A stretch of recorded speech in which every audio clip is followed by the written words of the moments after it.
본 영상은 팟빵 해축팬에서 즐기실 수 있습니다. 그러면 2부 시작해 보도록 하겠습니다. 2부에서는 프리미어리그에 새로 들어온 감독들 얘기를 해보고 그다음에 뭔가 이슈가 되고 있는 최근에 아놀드 관련해서도 한번 얘기를 해보겠습니다. 먼저 이제 새로 들어온 감독들 살펴보겠습니다. 일단은 사우스햄튼은 이제 유리치 감독, 그리고 울버햄튼 같은 경우는 이제 페레이라 감독 뭐 이렇게 들어오게 됐는데, 먼저 소튼부터 좀 보죠. 그래서 유리치 감독입니다. 75년생 크로아티아 국적 감독이고 제노아, 베로나, 토리노 등 뭐 이끌면서 약간 이탈리아 쪽에서 활약을 했던 감독이에요. 최근에 이제 로마에 부임을 했었고, 근데 이제 얼마 못 가서 좀 잘리고 그쵸. 소튼에 부임을 하게 됐습니다. 사실 본격적으로 얘기하기 전에 저는 약간 흠칫한 게 75년생밖에 안 됐어요. 제가 액면가는 좀 있어 보이시긴 하죠. 제가 뭐 세리에를 네. 되게 팔로우하진 않기 때문에 이 감독의 얼굴만 알거든요. 음. 뭔가 그래서 간간히 보았을 때 이제 몇 번 뵀던 분인데 지금 딱 사진을 봤는데 75년생이라고 해가지고 약간 되게 생각보다 좀 영하시구나라는 생각이 드는데요. 할아버지 닮았잖아요. 맞아요, 머리도 맞아요. 하얗고 그래가지고 액면가랑 다르게 좀 네. 많이 젊죠. 네. 그리고 가스페리니 제자입니다. 제자예요? 네. 요즘 또 되게 핫한 음. 감독이니까. 그래서 크로아티아의 75년생 감독이기 때문에 생각보다는 아직 미래가 창창한 네. 감독이다라는 생각이 먼저 드는 것 같습니다. 요즘에야 이제 80년대생 감독이 워낙 많이 나와서 네. 좀 그렇긴 한데, 평균적으로 보자면 그래도 어린 축에 속하다고 그쵸. 봐야겠죠. 아직 40대예요. 네. 75년생이면. 네. 그래서 생각보다는 이제 영한 감독이시고, 뭐 그리고 토리노 시절에 좀 주목을 많이 받았었고, 좀 강등권이었는데 좀 중상위권까지 좀 끌어올린 경력을 가지고 있습니다. 근데 이제 결국 최근에 소튼에 오게 된 건 이유가 있죠. 로마에서 부임한 지 2달도 안 돼서 좀 잘리고, 그리고 이렇게 왔는데, 잘릴 당시에 성적이 12경기 4승 3무 5패. 그래서 이제 강등권과 좀 순위가 더 가까워서 1등보다 경질이 빠르게 됐습니다. 사실 뭐 로마에서의 실패는 이 로마 분위기가 좋지 않아서가 좀 조금 더 큰 것 로마는 같아요. 계속 실패하고 있잖아요. 분위기부터 해가지고. 지금 라니에리가 살짝 그래도 불을 끈 것 같은 느낌이 있긴 하지만 제가 언급한 거는 이 유리치 감독 자체가 조금은 강성적인 스타일이 있어요. 그러다 보니까 선수들 간의 불합분도 있고, 그런 부분에서 조금은 중도 부임할 때 큰 리스크가 있다고 저는 생각을 하거든요. 이 부분은 사실 유리치만의 문제라기보다는 말씀해주신 것처럼 로마의 뭔가 스탠스가 좀 네. 아쉬웠다라는 생각이 드는 게, 세리에 팬분들의 말씀을 들어보면은 이제 어쨌든 시즌 시작을 데로시 감독으로 했잖아요. 네. 근데 이 감독이 지난 시즌 말미부터 좀 하향세를 걷고 있었는데 뭔가 다른 정식 감독을 부임하지 않고 데로시 체제로 계속 갔다는 점에서 일단 로마의 그런 안 좋은 흐름이 이어졌던 것 같고, 그런 부진 속에서 유리치 감독 역시 부임이 되다 보니까 뭔가 그걸 타개할 만한 뭔가 분위기 반전은 되지 못했기 때문에 유리치만의 문제는 좀 아니지 않나라는 생각도 듭니다. 그래서 조금 약간 뭐 유리치 감독의 실패로만 온전히 좀 평가하기는 어려운 시간들이긴 하죠. 최근에 그렇죠. 2개월 정도가, 2, 3개월 네, 그 정도가. 그래서 계약은 18개월 계약이 됐고요. DS 레틱에 따르면 2년 연장 옵션이 있다고 합니다. 아마 잔류가 옵션이지 않을까요? 네. 그런 생각 드는 것 같네요. 일단은 제가 개인적으로 생각하는 유리치 감독은 좀 조직력이 굉장히 중요하다고 생각을 해요. 기본적으로 백스리를 사용을 하고 네. 흔히 말하는 3-4-3 포메이션을 사용을 하거든요. 네. 그 부분에 있어서 후방 자원들의 조직력이 조금은 중요하다라는 생각이 들고, 그렇기 때문에 프리시즌을 치르지 않고 이런 식으로 중도 부임을 했을 때 어떤 리스크가 모습을 있다. 보여줄지는 저도 물음표긴 합니다. 뭐 어쨌든 로마도 중도 부임이라고 그쵸. 봐야 되잖아요. 네. 시즌 초반에 들어오긴 했지만. 그러면서 앙헬리뇨를 막 스토퍼에 쓰고 이런 되게 안 좋은 사례들이 있었거든요. 그러고 어쨌든 그렇기 때문에라도 이 유리치 감독이 조금은 전술에 선수를 끼워 맞추는 경향이 있어요. 자기가 좀 유동적으로 선수를 풀어가기보다는 일단 내가 이 전술이고 여기에 좀 선수들을 끼워 맞추는 경향이 있기 때문에 그 부분에 있어서도 선수들이 어떤 식으로 적응하는지도 조금은 주목할 만한 부분일 것 같고, 특히 그리고 저는 가장 중요한 포지션이 윙백이라고 생각을 해요. 공격 전술이 조금은 부족한 면이 없지 않아 있어요. 그런 상황에서 윙백이 공 운반도 해줘야 되고 파이널 서드에서 뭔가 만들어주기도 해야 되는데, 그렇기 때문에라도 소튼의 윙백인 저 스가와라의 활약이 조금은 중요하지 않을까라는 생각입니다. 일단 제가 소튼 경기를 매 경기 팔로우하진 못하고 있지만 최근 2경기를 이제 임시 감독 체제로 네. 보냈잖아요. 근데 그 2경기에서는 어찌됐든 3백을 쓰긴 했더라고요. 네. 그래서 그 2경기 결과가 리버풀전 1대2 그리고 풀럼전 0대0 무승부였기 때문에 액면적으로 봤을 때는 이 3백을 썼을 때의 결과물이 막 되게 나쁘지만은 않거든요. 그쵸. 그래서 물론 유리치 감독의 3백이 여기에 대입됐을 때는 또 다른 그림이 그려지겠지만은 어찌됐든 소튼의 지금 스쿼드 자체가 3백을 쓰기에 되게 무리가 있는 스쿼드라고 전혀 아니에요. 여기기는 좀 어렵지 않나 챔피언십 싶습니다. 시절에도 제가 알기로는 3백을 그쵸. 좀 썼던 걸로 알고 루셀 있습니다. 마틴도 쭉 네. 백스리 써왔고 뭐 유리치 감독이 근데 완전히 백스리를 쓰는 게 아닌 게 백스리를 쓸 때 2명은 센터백 자원으로 두되 한 한 명은 명은 풀백으로. 인버티드. 풀백 느낌으로 써요. 되게 그래서 카일 워커 피터스 같은 선수가 저는 네. 오히려 좌측 스토퍼로 출전할 수도 음. 있다고 보거든요. 그런 부분에 있어서도 소튼의 지금 스쿼드가 백스리에 좀 그래도 괜찮은 편이다. 맞아요. 뭐 네. 그리고 아까 말씀해주신 스가우라 같은 경우도 사실 네. 지금 수비가 재앙이어서 그렇지 공격적으로는 좀 쓸모가 있거든요. 그쵸. 네. 그래서 만약에 이렇게 3백이 되고 뭐 뒤에 좀 수비 부담이 줄어들면 뭐 활약이 좀 더 좋아질 가능성도 조금 있긴 하죠. 그러고 어쨌든 공격 자원에 뭐 오누아추 같은 자원이 좀 숫자가 적을 때 버텨줄 수 있는 힘이 네. 그래도 있는 선수다 보니까 그런 부분에 있어서도 소튼의 스쿼드가 꽤 나쁘지만은 않다. 유리치 감독에 있어서는 라는 생각입니다. 네, 문제는 이제 경기가 꽤 진행이 됐고 지금 승점 6점, 네. 1점에 따라서 6점이 됐는데 아직 갈 길이 먼 상황에서 과연 이렇게 빠르게 변화를 빠르게 결과를 가져올 수 있는 감독이냐라고 하면 조금 이제 물음표긴 하네요. 그쵸. 근데 빠르게 결과를 가져와야 되는 상황이죠. 네. 지금 사실상 거의 이렇게 말하면 그렇지만 광등 확정인 상황이거든요. 거의 뭐 한 압도적이죠. 남은 경기 동안 한 30점은 따야 되지 않나요? 네. 30점이면 이제 10승인데 지금 17경기 했으니까 지금 21경기 남았죠. 21경기에서 10승. 그러니까 둘 중에 두 판하면 한 판은 좀 이겨야 네. 되는 상황이라 진짜 쉽지 않고 아무래도 뭐 그리고 당연히 연장 옵션도 있고 뭐 그리고 계약 자체도 18개월을 한 거 보면은 그렇죠. 뭐 혹시나 이제 좀 안 좋은 일이 벌어지더라도 이 감독을 좀 믿을만 하다라는 것까지 좀 고려를 했겠죠. 아무래도 근데 강등을 당연히 고려했을 것 같아요. 맞아요, 모든 맞아요. 입장에서도. 네.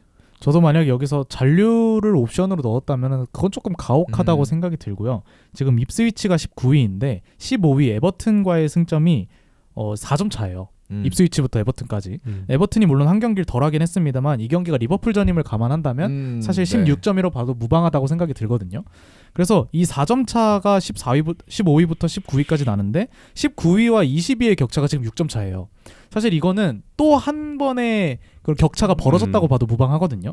그런 것처럼 소튼의 지금 상황이 되게 암울한 상황이기 때문에 동근이 형이 말씀해 주셨던 것처럼 유리치가 지금 잔류를 극단적으로 노린다기보다는 팀의 정상화를 꾀하는 게 우선적인 과제가 아닌가 이렇게 보면 좋을 것 같습니다. 차라리 뭐 극단적으로 세멜러다이스 같은 감독이 왔으면은 그래도 뭔가 잔류를 해보려는 느낌인가 보다. 어떻게든 비벼. 네, 이런 생각일 텐데 유리치가 장기적으로 봤을 때 좋은 감독이라고 생각을 한 것 같아요. 그렇죠. 그래서 약간은 뭐 당연히 잔류도 노리겠지만 좀 네. 그 너머까지 같이 보는 소튼의 좀 영입이 감독 영입이 될 것 같습니다. 그래서 일단 소튼 같은 경우는 이제 잔류를 현실적으로 노리긴 조금 힘들고 그래서 조금 더 장기적인 네. 부분에서의 발전을 좀 노리고 있는 것 같네요.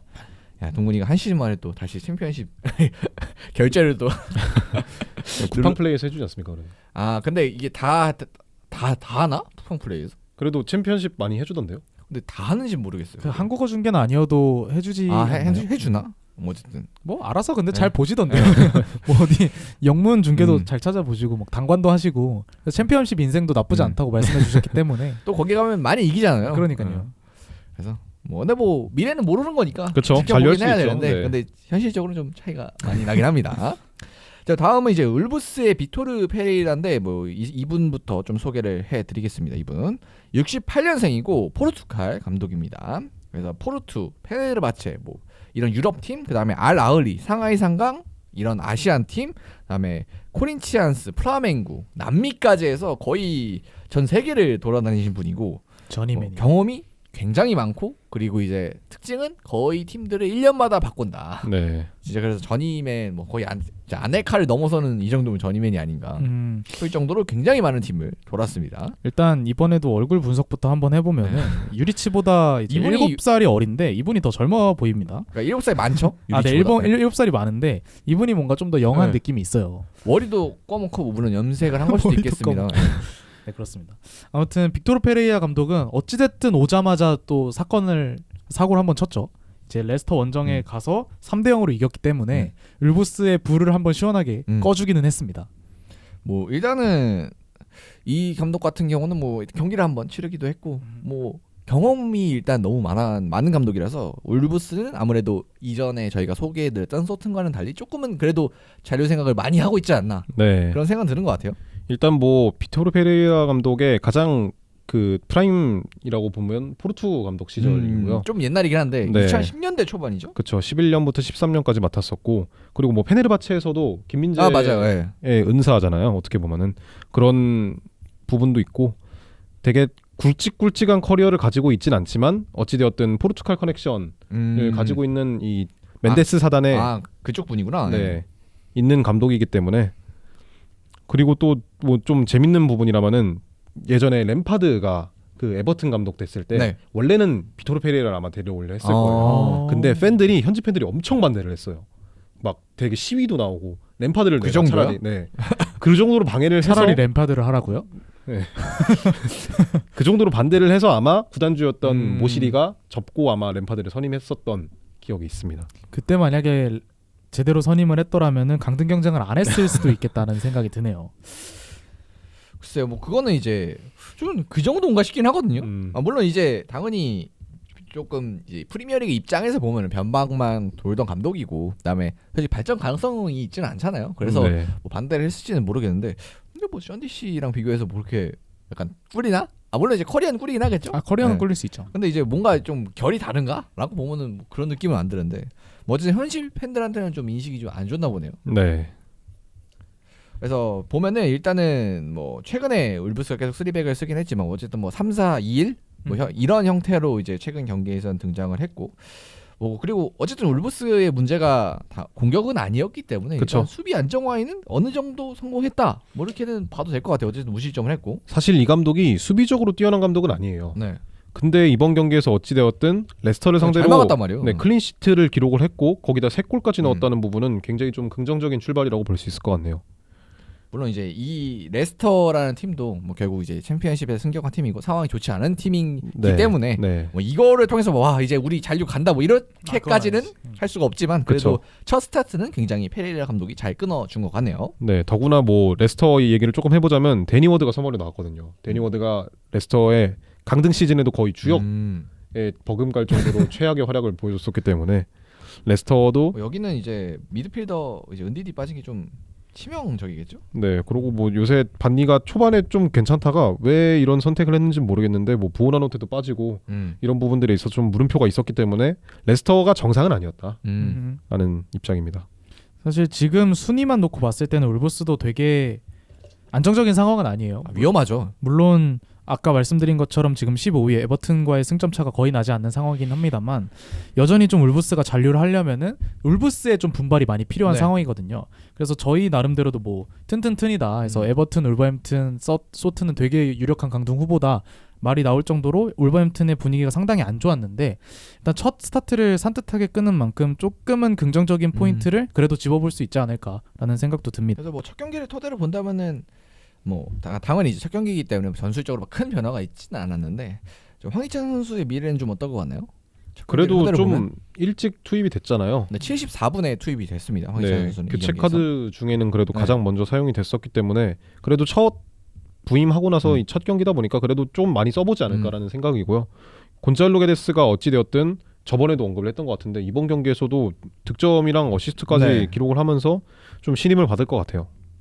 일단 이전까지의 분위기가 너무 안 좋았잖아요. 황희찬 선수 같은 경우에도 완전히 경쟁에서 밀려있는 상황이었기 때문에 당장에 뭐 지금 이 선을 뚫고 선발로 올라가긴 쉽지 않아 보이긴 합니다만 그래도 황희찬이 울버햄튼에서 보여주던 그런 번뜩임을 저희는 봤잖아요.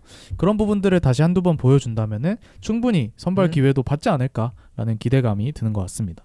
네, 그래서 뭐 두 팀 모두 감독 바꾸면서 약간 분위기 반전을 시도를 했고 뭐 어쨌든 두 팀 모두 결과가 괜찮았으니까 주말 사이에 그래서 일단 교체 효과는 당장은 좀 나는 분위기인 것 같습니다. 그래서 바뀐 감독을 통해서 어떤 변화가 있는지도 저희가 계속해서 살펴드리도록 하겠습니다. 자, 다음 주제 한번 넘어가 보겠습니다. 다음 주제 오늘의 마지막 주제인데요. 아놀드 얘기 한번 준비를 해봤습니다. 일단은 뭐 살라가 가장 리버풀에선 재계약 관련해서 메인 이슈로 떠올라 있지만 일단은 그 뒤에 아놀드도 조용히 약간 그쵸. 묻어가고 있고 살라와는 상황이 좀 지금 달라 보이긴 해요. 반다이크도 있고요. 그렇네. 네, 반다이크도. 반다이크는 다음 시즌까지 아닌가? 네네네. 네, 아놀드 당장 이번 시즌 끝나면 그쵸. 나가야 됩니다. 그래서 아놀드의 계약 기간이 이제 25년 6월까지고 재계약 소식은 들려오지 않고 있습니다. 그래서 뭐 지금 저희가 녹음하는 시점이 12월 23일이기 때문에 이제 다음 주가 되면은 아놀드가 공식적으로 다른 팀과 협상할 수 있는 권리를 얻게 되는 거죠. 별일 없다면. 그래서 아놀드는 이제 알려진 바에 따르면은 재계약 시에는 프리미어리그 최고 수준의 급여를 원한다고 합니다. 뭐 데브라이너 홀란 뭐 이런 친구들이 뭐 홀란이 7억이든가? 그렇죠. 네. 그래서 그 언저리 그리고 못해도 팀 내 최고급 그러니까 살라급. 살라에 준하는 주급을 원하지 않을까라는 소식도 최소 있었고요. 5억 이상을 네. 원한다로 보면 될 것 같습니다. 뭐 그리고 DS 레틱의 데이비드 온스테인에 따르면은 재계약 협상에는 현재까지는 진전이 없다고 하네요. 뭐 노력은 하고 있다고 하지만 진전이 현재까지 없는 거면 과연 다음 일주일 동안 뭔가 진전이 있을까라는 의심은 들긴 하네요. 근 한 달을 살펴봤을 때는 사실 살라가 조금 재계약으로 좀 시끄러웠어요. 네네. 뭔가 살라가 관련된 인터뷰를 하기도 하고 맞아요. 아직까지 재계약 제안을 받은 적이 없다라는 말을 하면서 뭔가 살라 이런 식으로 약간 언해피를 띄우나라는 얘기도 있었는데 그 뒤에 살라는 사실 조금 개선이 되었다라는 네, 맞아요. 보도도 있었거든요. 근데 아놀드는 뭔가 언해피를 띄운 것도 아니고 그냥 그렇다고 가만히 있어요. 개선이 된 것도 아니고 정말 조용히 시간만 흐르고 있는 네. 상황이라서 오히려 이런 부분이 리버풀 음. 팬들이 좀 더 불안해하는 포인트가 되지 않을까라는 생각이 들거든요. 그런 부분에 있어서 저는 이미 뭔가 결정을 한 것 같아요. 뭐 어떤 어디가 방향이든 되든 네. 아니든 뭐 리버풀에 남든 뭐 다른 팀으로 가든 이미 결정을 한 상황에서 지금 플레이를 하는 게 네. 아닌가라는 생각이 듭니다. 그래서 이제 이적한다면 가장 유력하게 나오고 있는 게 이제 레알 마드리드가 그렇죠. 가장 많이 나오고 있고 이제 카르발이 장기 부상을 끊었고 그다음에 나이도 문제가 있기 때문에 장기적으로 좀 대체자가 필요한 상황에서 좀 군침이 당기는 뭐 그런 영입이 될 수 있고 뭐 그리고 추가로 이제 뭐 벨링엄과 좀 친하다고 해요. 그래서 네. 그런 부분도 좀 도움이 될 수가 있겠죠. 어찌되었든 간에 트렌트 알렉산더 아놀드라는 이름값을 생각을 한다면 레알 마드리드가 노리지 않을 수가 없죠. 거기다가 또 최근에 라이트백 자리가 조금은 많이 부족한 네. 상황이기 때문에 수비진 영입, 수비진 봉합이 필요한 레알 마드리드 입장에서는 아놀드를 FA로 데려올 수 있다면 뭐 최고의 선택 중에 하나가 아닐까라는 생각입니다. 뭐 그래서 아놀드 이적설 뭐 계약 관련해서 한 3가지 부분에 있어서 살펴볼 건데 첫 번째는 이제 데려가려고 예상이 되는 이제 레알 입장에서 과연 아놀드가 필요할까로 보면은 이제 뭐 아까 말씀해 주셨듯이 필요하다로 결론을 좀 내려도 될 것 같네요. 그렇죠. 대놓고 필요하죠. 사실 레알 마드리드의 수년째 제일 우선순위 포지션이 풀백이었거든요. 계속 뭐 영입을 해야 된다라는 말이 있었는데 정작 이적 시장이 왔을 때는 이 부분에 대해서 큰 돈 네. 쓰는 길을 좀 꺼려 했는지 뭐 알폰소 얘기도 나왔고 아놀드도 올해 얘기만 나온 게 아닌데 영입이 제대로 되었지 않았거든요. 그러다 보니까 지금 뭐 이번 주에 있었던 세비야 경기 같은 경우에도 양쪽 풀백이 바스케스랑 카마빈가였어요. 이거는 풀백 없이 경기했다고 봐도 무방하거든요. 물론 바스케스가 오른쪽 땜빵을 잘 메워주는 선수이긴 합니다만 뭔가 전문 풀백으로 장기적으로 봤을 때 네. 카르바알의 대체자를 확실히 좀 찾아야 되는 레알 마드리드이겠습니다. 그래서 레알은 아놀드가 필요하고 그리고 반드시 뭐 계약 상황에 문제가 있다면은 접근을 할 팀이 될 것 같네요. 자, 다음 생각해 볼 건 리버풀은 아놀드를 지켜야 하는가라는 질문인데 이거는 이제 단서가 붙죠. 프리미어리그 최고급 주급을 주면서 지켜야 될 가치가 있냐 아놀드가. 물론 당연히 이제 뭐 지켜야 되냐 말아야 되나 하면 당연히 지키면 좋죠. 지금 뭐 저번에 얼마나 잘했어요. 저희가 리뷰에서도 언급을 해드렸다시피. 그래서 당연히 필요한데 과연 이 선수가 풀백이고 물론 이제 풀백은 돈을 많이 받으면 안 된다는 아니지만 그쵸. 그래도 풀백인데 풀백 차별. 네, 풀백인데 이 정도 돈을 주면서 과연 데리고 있어야 되냐라고 하면 좀 어떠신가요? 사실 냉정하게 따져보면은 사실 아르네 슬롯 감독의 전술에 있어서 사이드백이 그렇게 중요하다고 생각을 안 하거든요. 네. 저는.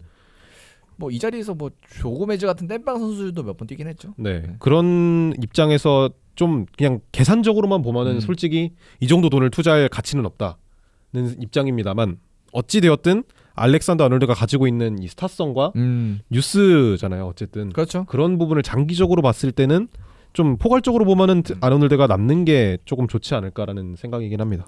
저 같은 경우에는 이제 잔류에 사족을 붙여주셨잖아요. 네. 최고 주급을 주면서 남겨야 되냐. 그럼 역으로 파는 거에도 사족을 붙여야 돼요. FA로 나가야 되거든요.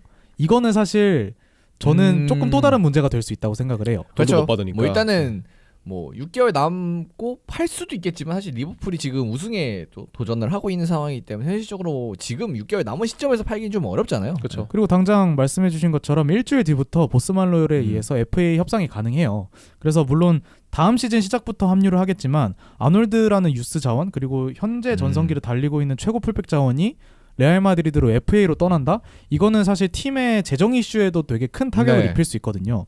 그래서 저는 최고 주급 잔류 대 FA 이적을 비교하면은 저는 어떻게든 남겨야 되지 않나라는 생각도 그래도 드는 것 최고 같아요. 주급 잔류가 조금 더 차악이다. 왜냐면 최고 주급 잔류로 남긴 다음에 팔더라도 뭔가 그 부분에 대한 재정적 이득이 더 크지 않을까라는 생각이 러프하게는 드는 것 같습니다. 아니 저는 이게 과연 나중에 어떤 스노우볼이 또 그럴지 모르고 그리고 리버풀의 기본적인 스탠스 자체가 주급에 있어서 굉장히 좀 그렇죠. 보수적인 네, 입장. 보수적이죠. 보수적으로 적용을 하고 있고 그게 이제 살라도 예외가 아니었던 만큼 당연히 이제 아놀드도 당연히 예외가 아닐 거고. 그렇죠. 근데 그런 이제 지금까지 리버풀이 보여줬던 기조에서 아놀드가 그런 정도의 주급을 받는다면 이거는 이제 이미 룰을 깬 거잖아요. 전 그러면 이제 뭐 뒤에 있을 뭐 반다이크 얘기도 해주셨고 뭐 그 뒤에 뭐 로버트 서슨도 있을 수 있는 거고 뭐 나중에 되면 갑자기 루이스 디아즈도 있는 거고. 그렇죠. 뒤에 있는 모든 선수들에게 다 영향이 갈 그렇죠. 거다. 그래서 단순히 이제 아놀드한테 뭐 6억, 7억 주는 문제가 아니라 미래의 선수들한테 또 이제 4억, 5억 이렇게 줘야 되는 그런 상황이 발생할 수도 있기 때문에 이거는 구단 운영하는 입장에서는 굉장히 좀 크게 고민할 만한 문제지 않을까. 그래서 결국은 이제 팔아라? 6개월 남은 지점까지 온 것 자체가 문제다. 아 네. 그렇죠. 뭐 팔든 뭐 재계약을 진짜 뭐 7억을 주고 박든 좀 더 일찍 결정을 했어야 되지 않나. 단적인 예시로 첼시가 옛날에 오도이 잘했을 때 주급을 네. 거의 한 2억 2억 주고 정도 했을 재계약을 한 뒤에 그 다음에 이제 재계약을 할 때 뭐 탐이라든지 아니면은 뭐 플리식이 됐든 누가 됐든 재계약을 할 때 나 얘도 이만큼 기준이 받는데, 되는 거예요. 네. 네. 나는 왜 이만큼 못 받냐. 뭐 K리그도 마찬가지거든요. 그런 부분에 있어서 이 아놀드가 받는 주급이 중요한 게 아니라 후에 네. 주급 체계. 언급하셨듯이 주급 체계적인 부분에 있어서 아놀드만 따로 예외를 둘 수 있느냐를 생각을 해본다면 그 부분에 있어서는 확실히 좀 많이 망설여질 수밖에 없을 것 같아요. 그래서 저는 구단의 의지가 가장 중요하다고 생각해요. 그래서 그러니까 돈을 쓸 거냐? 이제 쓸 거다. 그러면은 뭐 상관없지. 뭐 당연히 아놀드급 가치에 있는 선수를 FA로 풀어주는 건 말이 안 되는 거고 지금 나이도 엄청 젊은데 98년생인가 그럴 거죠. 그래서 재계약만 해도 사실 가치는 무조건 이제 1,000억 플러스 알파거든요. 시작부터. 그럴 거기 때문에 무조건 재계약하는 게 맞지만 근데 만약에 이제 리버풀이 지금과 같은 영입 기조, 지금과 같은 금전적 지출 기조를 유지할 계획이라면 못하지 않을까. 만약에 이게 아놀드가 주급을 본인이 삭감하지 않을까, 본인이 바라는 주급을 삭감하지 그렇죠. 않는다면, 그건 이제 뭐 이거는 뭐 개인의 바램, 뭐 아놀드의 바램, 뭐 리버풀 팬들의 바램과는 별개로 약간 현실적으로 어려운 문제고 이거는 이제 운영진이 좀 키를 쥐고 있지 않나 저는 그렇게 생각을 하고. 사실 이미 아놀드가 갑인 상황에서 네. 정말 리버풀에 잔류하는 선택지는 애정밖에 없는 것 네. 같아요. 정말 팀에 대한 로열티에 의해서 내가 뭐 돈 좀 손해 볼게. 그러니까 난 리버풀에서 축구할게라는 선택지가 아니라면은 사실 금액적으로든 뭔가 팀의 위상이라고 해야 될까요? 네. 뭔가 레알이 드림 클럽일 수도 있으니까 그런 거든 레알이 주는 메리트가 사실 축구판에서 되게 크기 때문에 사실 이 이적 사과는 리버풀 팬들에게 되게 좀 암울하지 않을까 되게 그럴 것 같아요. 사실 그냥 그 직장인의 관점으로 보면은 돈 더 준다는데 만약에 그렇죠, 뭐 레알 마드리드가 무조건 레알 마드리드가 더 많이 주겠죠. 네 그런 부분에 있어서 솔직히 뭐 다른 회사에서 만약 스카우트 2억 제의가 받다가 왔는데, 네. 5억 준대. 그럼 당연히 가지 않을까요? 저희들의 그렇죠. 입장에서 네.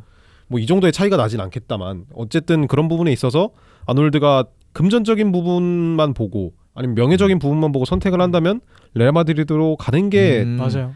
좀 그게 당연한 선택일 수도 있다라는 생각입니다.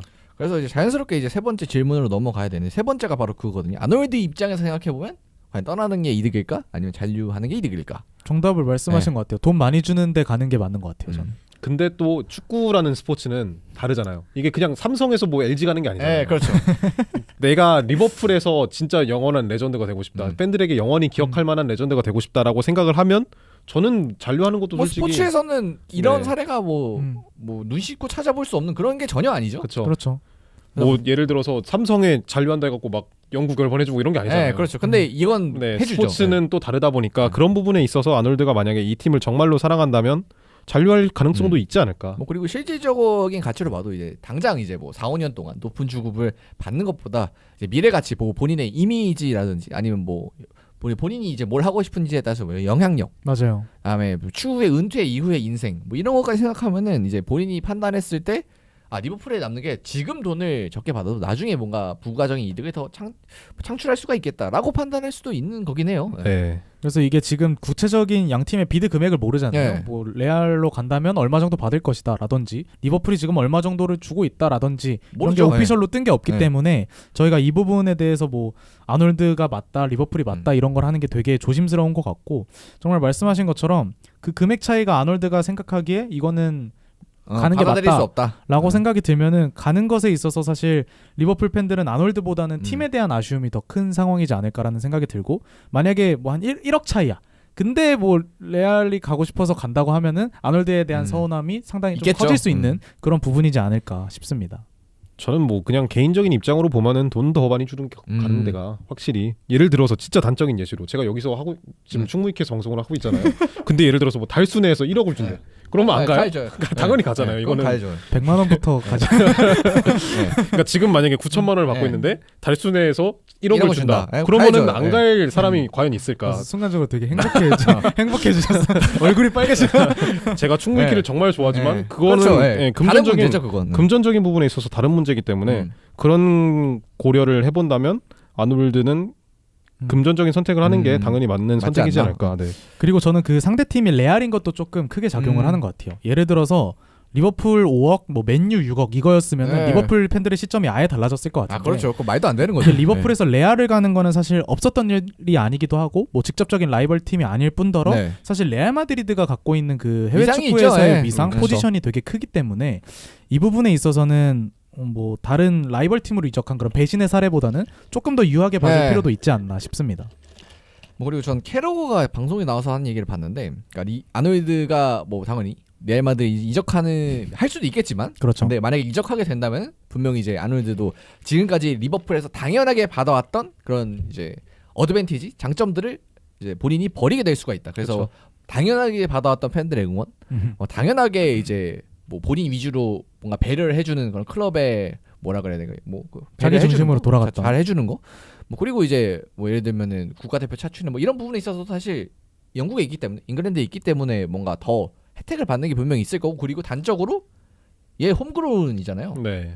그다음에 리버풀 입장에서 팀그로운이고, 그래서 뭐 레알 마드리드 가면은 이제 그 등록해야 되잖아요. 네.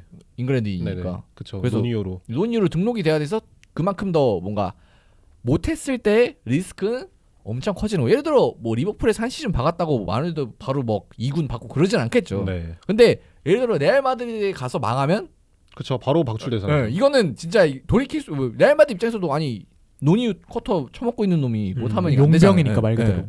그래서 그 차이가 분명히 있을 거다라는 얘기를 하는 거 제가 들었는데, 아무래도 그것도 좀 고려를 해봐야 되지 않을까. 또 아놀드가 부침이 없었던 선수도 아니고. 그렇죠. 어렵다. 그래서 그런 부분이 다 이제 부가가치에 좀 포함이 되는 거죠. 근데 저는 개인적으로 생각하기에는 잉글랜드가 좀 특수한데, 잉글랜드 선수는 무조건 프리미어리그가 맞다. 웬만하면. 특히 브렉시트를 한 네. 시점에서는 더더욱 그게 더 큰 것 같아요. 그리고 특히 그 대상이 라리가라면 더더욱. 네. 그냥 그 말씀하신 논의가 좀 되게 크다고 생각이 들거든요. 네. 어렵다. 그래서 진짜 한 시즌 만에 뭐 내셔질 수도 있는, 물론 이제 그때 돌아와도 리버풀 팬들이 따뜻하게 받아줄 수도 있겠지만, 아 그런가요? 그럴 수도 있겠지만, 그래서 오히려 아놀드 입장에서는 FA로 가는 게 물론 주급을 더 많이 받을 수 있는 요인이 될 수는 있겠지만 레알 입장에서도 FA로 사왔으니까 부담 없이 팔 수도 있는 거잖아요. 그렇죠. 그래서 그런 부분에 그러네. 있어서도 공짜 돈이긴 하네. 네, 그런 부분에 있어서도 뭔가 또 하나의 요인이 되지 않을까 싶어서 뭔가 듣다 보니까 자꾸 뭐 그리고 리버풀에서 뭐 레알 가서 망한 선수들 꽤나 많았죠. 많거든요. 꼭 리버풀이 아니더라도 네. 뭔가 그 레알의 용병으로 간다는 것에 있어서는 사실 그렇죠. 성공하는 게 보장되기는 사실 어려운 부분이 있죠. 최근에야 이제 벨링엄에 가서 워낙 큰 성공을 거뒀기 때문에 좀 우리가 그냥 그런가 보다 하는 거지만, 뭐 옛날만 해도 리버풀로 따지면 마이클 오웬 뭐 이런 친구들도 이제 가가지고 좀 어려웠잖아요. 그렇죠. 오웬 발롱도르 따고 간 사람도 어려워하던 게 레알이니까. 네. 그러면 뭐 이적하는 것에 있어서는 사실 저는 근데 그래서 제 생각은 개인적으로는, 그러니까 차이가 웬만큼 나지 않는 이상 웬만하면 남는 게 좋지 않을까? 아 그래요? 네. 그러니까 차이가 뭐 당연히 2배, 뭐 1.5배 이렇게 나면 가야죠. 그렇죠. 예를 들어 1.5배 한 1.2배, 1.3배 약간 그래도 감당할 수 있는 수준이면 그러면은 부가가치가 충분하니까. 그러니까 리버풀에 있을 때 부가가치가 그다음에 아마도 뭐 레알 가도 당연히 부가가치를 많이 올리는 선수일 테지만 거기는 당연히 음바페 1번, 벨링엄 2번 뭐 이렇게 갈 거 아니에요. 그렇죠. 쭉쭉쭉 갈 거 아니에요. 네. 아놀드가 5손가락 안에 들까요? 거기 가서? 애매하죠. 부가가치를 약간 선상에 있는 것 같아요. 그렇죠. 될 수도 애매하죠. 있고 안 근데 될 수도 리버풀은 무조건 5손가락 안에 무조건 있죠. 아놀드 뭐 당연히 유니폼도 5손가락 안에 무조건 다 계속 들 거고. 리버풀 팬이신가요 혹시?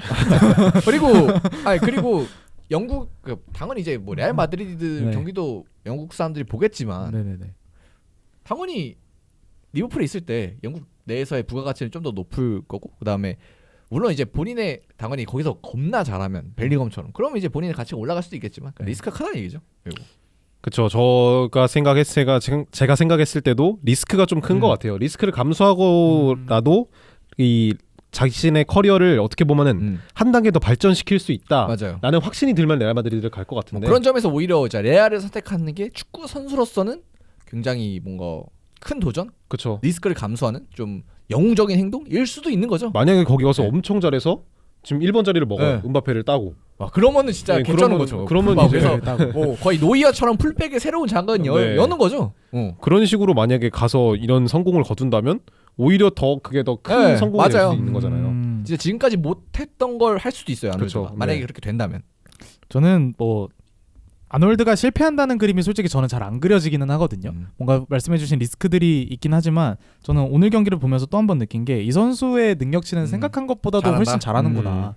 그래서 손흥민도 되게 잘 막았고 그리고 공격적으로도 킥이라던가 빌드업을 풀어주는 데 있어서 맞아요. 이번 시즌 수비 좀 좋아졌어요. 현대 축구의 표본 같은 선수가 됐구나라는 생각이 들어서 정말 레알에 가서도 꼭 필요한 한 조각이 될 거라는 생각이 들기 때문에 저는 어찌됐든 이적을 바라보는 시점에서도 크게 그렇게 부정적인 생각이 안 드는 것도 같은데 말씀해주신 뭔가 리스크들이라던가 리버풀에 있을 때 메리트들도 충분히 고려할 만한 상황인 것 같아서 저는 어렵네요, 진짜. 결국 이적도 이적인데 그 과정이 조금 더 클린한 게 중요하지 않을까. 뭐 그래서 아무 말도 안 하고 있는 게 아닐까요? 그러니까요. 뭐 아직 이제 뭐 당연히 이제 결정이 돼서 안 하는 걸 수도 있지만 사실 저는 계속 드는 생각이 이번에 T1에서 제우스 선수가 한화로 갔잖아요. 네. 그래서 그게 되게 많이 오버랩이 되는 것 같아요. 유스 선수인 것도 비슷하고 뭔가 우승 경쟁을 하는 팀으로 갔던 네. 것도 비슷해서 가장 치명적인 부분이 이런 이적하는 과정에서의 잡음이었거든요. 그렇죠. 그래서 아놀드도 지금 리버풀 팬들이 답답한 게 어찌됐든 입장 표명을 계속 네. 안 하고 있고 만약에 가게 된다면 FA로 가는 거기 때문에 되게 좀 조바심을 내고 있는 상황인 것 같은데 여기서 아놀드가 조금 더 자신의 스탠스를 확고히 해준다던가 아니면 좀 더 깔끔한 방법으로 이적을 하게 된다면은 리버풀 팬들도 마음의 정리를 하거나 좀 응원해주는 데 있어서 다른 장을 열 수 있지 않을까 싶습니다. 근데 정리가 될까요, 그게? 안 될 것 같은데. 저는 아놀드 커리어에 대해서 조금 한마디만 더 하자면 아놀드는 만약에 레알 마드리드로 가잖아요. 네. 그러면은 평이하게 잘하면 그건 실패라고 봐요. 좀 새로운 장을 열어야 된다. 벽을 깨야 된다. 만약에 레알 마드리드를 갈 거면 벽을 깨서 카르발급으로는 잘해야죠. 네. 그러니까 지금 실력 지금 잘하잖아요. 네, 딱 이 정도로 평이하게 그냥 잘하네라고 하면은 전 실패라고 봐요. 그러면은 똑같이 리버풀에 있었으면 더 주목을 리버풀 받았겠죠. 커리어에 네. 역사에 남을 만한 선수가 되는 거잖아요. 그런 부분에서 봤을 때 아놀드는 레알 마드리드로 그렇죠. 가게 되면 이거보다 더 발전을 해야 된다. 지금처럼 하면 그냥 레알 마드리드에 있었던 그냥 네, 그냥 수많은 평범한, 스타 중에 하나가 되겠죠. 근데 리버풀은 진짜요? 이제 그렇죠. 왜냐면은 뭐 옛날로 돌아가면 호베르토 카를로스 이런 선수도 있었고, 그쵸. 그러니까 한두 명 있는 게 아니니까. 뭐 레알은 마르셀로도 스타가 그렇고, 한두 네. 명 있는 게 아니다 보니까. 풀백만 따져도 그래요. 근데 만약에 같은 활약을 해도 리버풀에 남는다면 그러면 유스 그렇죠. 출신이기도 하고 그런 부분에 있어서 그냥 진짜 리버풀 역대 베스트 11 노려볼만 하지 않을까요? 그쵸. 네? 만약에 이대로 쭉 간다면 네. 리버풀에서 그렇죠. 그러니까 제 입장은 레알 마드리드로 가게 된다면 한 단계 이상의 무조건 발전을 잘해야 해야 된다. 네. 저도 동의하는 부분이 있습니다. 네. 확실히 그래서 갈 거면 잘해야 되고, 네 남을 거면 이제 조금 빨리 기왕 남을 거면 입장 표명을 빠르게 하는 게 좋지 않을까. 물론 이제 뭐 다음 주라도 나올 수가 있겠습니다만 입장이. 다음 주에 근데 레알 오피셜. 그러면 이제 리스크를 진짜 감수하는 거죠. 그래서 진짜 이건 어떻게 될지 아마 다음 주 저희가 녹음할 때쯤이면 뭔가 얘기가 나올 것 같은데 아마 다음 주까지도 뭐 얘기가 없으면 보수만으로 해서 이제 협상이 시작됐다고 우리가 이해를 해야겠죠. 네? 그렇죠. 아마 뭐 재계약 뭐 하면은 이제 구단 쪽에서 당연히 발표가 있을 테니까. 그래서 다음 주를 좀 기다려 봐야 될 것 같습니다. 맞습니다. 그래서- 리버풀 팬들은 지금이라도 브래들리를 좀 더 사랑해 주는 게 좋지 않을까. 근데 진짜 뭐 당연히 코너 브래들리가 잘했던 네. 그 타이밍도 있고 한때는 제 아놀드보다 낫다라고 잠깐 이제 어떤 부분에서는 그런 소리도 들었지만 최근 아놀드 보면은 너무 잘해. 이거는 공수를 가리지 않고 굉장히 발전된 모습을 보여주고 그다음에 고점도 되게 높은 선수이기 때문에 그다음에 리버풀 팬들 입장에서는 그 챔피언스리그 우승을 안겨준 또 주역 중에 그쵸. 하나고 그리고 또 생각을 해보면은 로버트슨이 요새 좀 많이 부침이 있잖아요. 네. 그런 부분에 있어서 양 사이드백을 모두 바꾸게 되면은 리버풀 입장에서는 네. 조금 리스크가 있지 않을까. 좀 많이 크네요. 네, 뭐 로버트스는 이제는 뭔가 장기적으로는 대체자가 그쵸. 필요한 상황이고 치미카스를 버틸 거 아니니까 계속. 그쵸. 네. 그래서 그런 부분에 있어서는 좀 여러 가지 고려가 필요할 것 같은데 어렵다. 결국 뭐 이게 얽혀 있네. 뭐 보드진도 있고 팬도 네. 있고 뭐 선수 본인도 있고 그래서 복잡한 문제긴 한데 어쨌든 뭐 이건 진짜 본인의 선수한테 어쨌든 지금은 압도적인 칼자루가 있잖아요. 그렇죠. 그렇기 때문에 본인이 좀 선택을 하는 대로 일이 흘러가지 않을까 그렇게 생각이 드는 것 같습니다. 그래서 아놀드의 선택을 좀 우리가 주목해서 지켜볼 필요가 있는 것 같네요. 자 그러면 오늘 녹음은 여기서 마쳐보고요. 저희는 다음 주 월요일에 또 녹음으로 찾아뵙도록 하겠습니다. 자 그러면 다음 주에 뵙도록 하겠습니다. 감사합니다. 감사합니다.